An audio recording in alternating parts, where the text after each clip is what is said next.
Hi guys, and welcome back to my channel. I'm in the living room, so it's a little bit dark in here, but I wanted to show you guys how I transported our Restoration Hardware cloud couch, our white couch, and it arrived pristine just as we left it. So you guys see the couch is still white. How did I manage that? And it's a little wrinkly right now though. So I probably should steam it.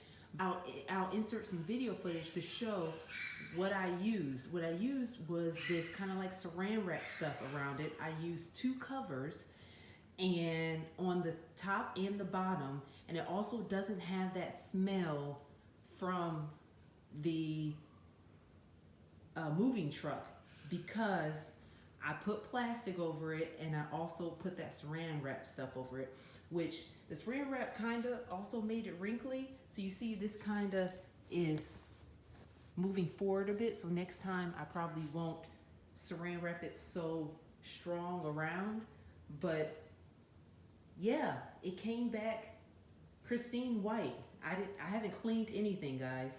So yeah, I hope that helps you guys. So when you're transporting a white couch, it's a really fast video, and you know basically how when other people are handling it, you can keep it in your hands to know that, hey, my couch is gonna arrive safe. Well, I don't know if it's gonna arrive safe, but you can promise that it will arrive clean because you've done your due diligence to do that. So I hope that helps you guys. Thank you so much for watching. I will see you guys next time. Bye.